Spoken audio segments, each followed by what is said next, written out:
ဖနက်ဘလောက်ပဲအဖိုးတန်တန်ကောင်းမှာတော့ပန်လို့မရဘူးလူယုံမှာဘလောက်ပဲတော်တော်သူတော်ကောင်းပွဲတော့မရဘူးမိဘဘလောက်ပဲသားသမီးကိုချစ်ချင်မချစ်တတ်ရင်ချစ်ရမရောက်ဘူးသားသမီးဘလောက်ပဲမိဘအဆူဆူမပြင်းမလိုက်ဘူးဆရာဘလောက်ပဲပညာတွေစုံစုံလမ်းမကိုတင်ပေးနေရင်တပည့်တွေဒုက္ခရောက်တတ်တယ်တပည့်ဘလောက်ပဲဆရာဆူဆူလမ်းမှန်ကိုညွှန်ပြနေရင်ချင်းကပ်တဲ့နဲ့တငယ်ချင်းဘလောက်ပဲကိုယ့်အပေါ်ကောင်းကောင်းလမ်းမကိုဆွဲခေါ်နေရင်မပေါင်းနိုင်ဘူးမိသားစုဘလောက်ပဲသဘောထားတွေကွဲလွဲနေပါစေတွေးတော်မကွဲသင့်ဘူးချစ်သူဘလောက်ပဲချစ်ချင်နာကျင်မှုတွေပေးနေရင်လမ်းခွဲပြလိုက်ပါအိမ်တော်ကြီးဘလောက်ပဲနားလည်မှုတွေပေးဖောက်ပြန်တာကိုတော့လုံးဝလက်မခံသင့်ဘူး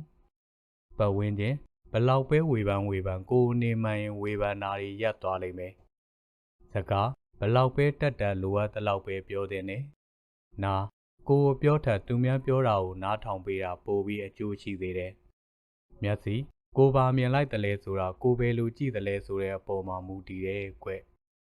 အကျင့်ဘလောက်ပဲယုံဆိုအကျင့်ကောင်းနေရင်လူချစ်လူခင်ပေါ်တယ်မာနာဘလောက်ပဲပညာတတ်မာနာရှိရင်ပညာရှိမဟုတ်သေးဘူး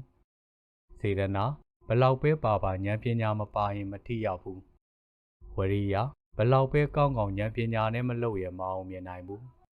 ပတ်စံမရှိခင်ချွေတာစုဆောင်းပြီးရှိလာတဲ့အခါမျှဝေသုံးဆွဲတဲ့